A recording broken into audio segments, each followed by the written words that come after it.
नमस्कार। सुबह के 10 बज रहे हैं वक्त। आज सुबह का साथ आपके मैं हूं अर्पिता आर्या। ईरान के हमले ने महायुद्ध का शंखनाद कर दिया। ईरान ने बीती रात 30 मिनट तक मिसाइल की बरसात की। अप्रैल के बाद ईरान का ये सबसे बड़ा हमला है आज तक पर। आप स्टूडियो से भी खबर देखेंगे और साथ ही साथ आप खबर देखेंगे वॉर रूम से, जहां पर हमारे सहयोगी इस वक्त राजीव मौजूद है, जो पल पल की अपडेट किस तरह युद्ध में क्या हो रहा है वो बताने के लिए यहाँ मौजूद रहेंगे। लेकिन इस हमले में आपको बता दें, दुनिया को हिला दिया गया है। इजराइल ने हालांकि बदले की धमकी दे दी है, तो अमेरिका खुलकर अब इजराइल के साथ आ गया है। सवाल है कि क्या पूरा मध्य पूर्व युद्ध की त्रासदी चलेगा? क्या इस बार युद्ध नहीं महायुद्ध होगा?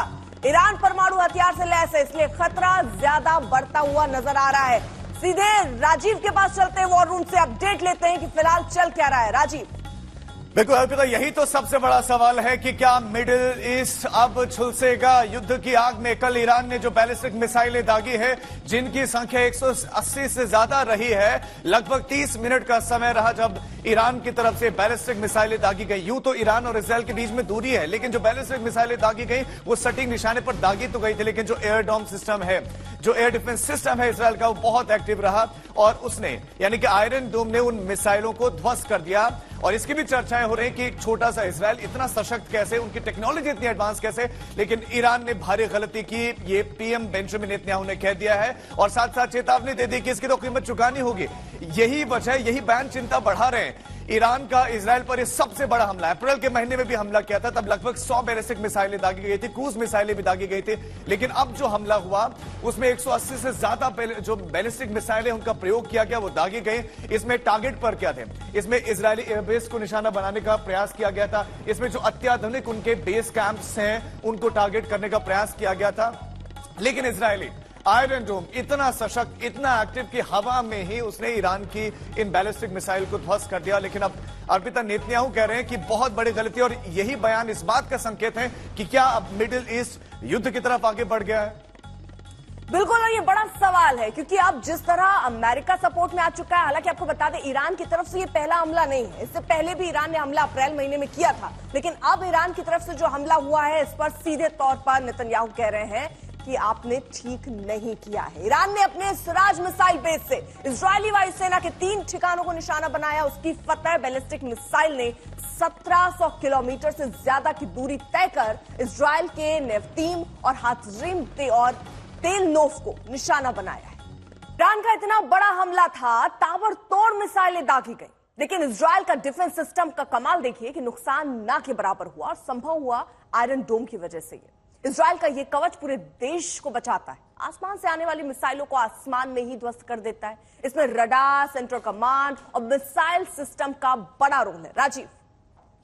बिल्कुल, कुछ तस्वीरें भी दिखाते हैं जो सामने आए हैं। जब बैलिस्टिक मिसाइलें ईरान की तरफ से दागी गई तो उसके बाद से एकाएक हड़कंप मच गया। सायरन की आवाज वहां गूंजने लगी। लोगों से कहा गया कि जल्द से जल्द बंकर में पहुंचो, जहां पर आप सुरक्षित बच सकते हो। लेकिन जो आयरन डोम जिसका आप अर्पिता जिक्र कर रही थी, वो इतना सशक्त है कि उन मिसाइलों को नीचे गिरने ही नहीं दिया, उनको ध्वस्त कर दिया। और इजरायल का जो आयरन डोम है, उसकी खूबी, उसकी क्वालिटी यही है जो उसको बिल्कुल अलग बनाती है। ईरानी मिसाइलें दागी गई और उन मिसाइलों को कैसे, जो रडार है पहले वो इंटरसेप्ट करता है कि किस तरफ और कैसे आ रही हैं, और उसके बाद फिर मिसाइल लॉन्चर से दागी जाती है और उनको हवा में ही नष्ट कर दिया जाता है। अमेरिका की तरफ से भी बयान है और कहा कि पहले ही इजरायल को इस बात की चेतावनी और जानकारी दे दी गई थी और यही वजह रही कि वो पूरी तरह से एक्टिव नजर आए।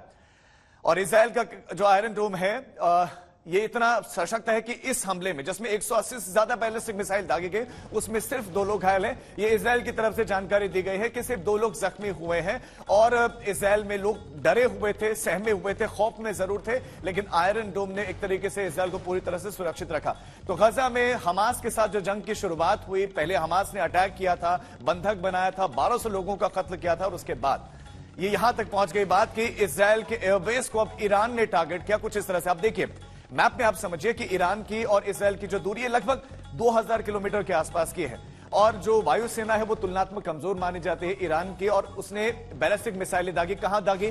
तेल अवीव में, जो कि इजरायल की राजधानी, वहां दागी, और यरूशलेम के पास में जो है दागी। यहां पर 2 एयरबेस हैं जो बहुत ही अत्याधुनिक माने जाते हैं, एडवांस बताए जाते हैं। इजराइल की एक तरीके से ऊर्जा और पावर इसे माना जाता है। यहां यही प्रयास था कि इनको टारगेट किया जाए ताकि इजराइल को कमजोर किया जाए, लेकिन ईरान ने जो सोचा था उसमें वो सफल अर्पिता हो नहीं पाया, क्योंकि जो आयरन डोम है उसने उन्हें ध्वस्त कर दिया।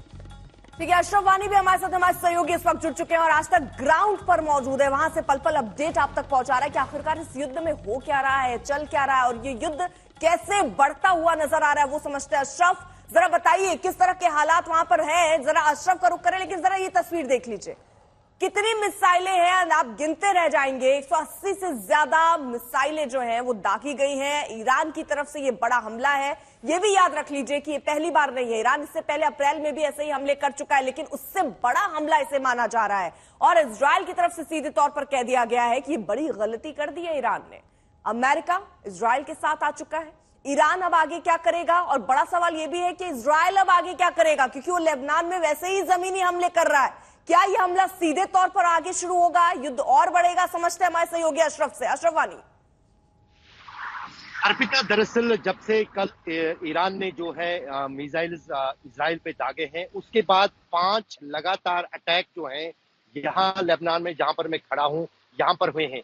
यहाँ पर इन बहुमंजिले इमारतों में आपको वो कितने खतरनाक और घातक हमले थे इजराइल के, इन बड़ी इमारतों में समझना काफी मुश्किल है। लेकिन कुछ देर बाद हम आपको एक एक जगह की वो तस्वीर दिखाएंगे जहां पर इजराइल ने बदले की कार्रवाई में, क्योंकि हिजबुल्लाह ने भी कल कई सारे मिसाइल और रॉकेट जो है वो इजराइल पर दागे थे, जिसके जवाब में जो है 5 मिसाइल जो हैं यहाँ बीरूत शहर के सबअर्ब, जिसको कहा जाता है, जो दक्षिणी बीरूत का इलाका है, जो हिजबुल्लाह का गढ़ माना जाता है और जहां पर हसन नसरुल्लाह का कत्ल हुआ था, वहां पर पिछले 7 दिन के दौरान लगातार इजराइल के वायुसेना की तरफ से मिसाइल दागे जा रहे हैं, हमले किए जा रहे हैं, ड्रोनों से किए जा रहे हैं। और कारण यह है कि पूरा इलाका जो है वो अब कहीं ना कहीं एकदम सुस्त पड़ गया है। जो शहर की जिंदगी होती है वो अब यहाँ पर आपको दक्षिणी लेबनान के मेरे पीछे के इस इलाके में नहीं दिखेगी। यदि हम बात करेंगे इजराइल की, तो इजराइल का कहना तो है कि हमें कोई नुकसान नहीं हुआ इन मिसाइल से, लेकिन ईरान की तरफ से जो वीडियो जारी किए गए हैं और जो कुछ सोशल मीडिया हैंडल्स पर वीडियो हैं, उसमें साफ दिख रहा है कि कुछ मिसाइल, बैलिस्टिक मिसाइल जो ईरान के हैं, वो सैन्य ठिकानों पर फटे हैं और एक जो है इजराइल की एयरबेस पर भी फटा है। अब कहीं ना कहीं ये जो युद्ध है, ये जिसको इलेक्ट्रॉनिक वार भी कहा जाता है, कि हमने हमला किया उससे कितना असर हुआ, तो कहीं ना कहीं आने वाले दिन जो है या घंटे जो है वो काफी, आने वाले दिन होने क्या वाला है?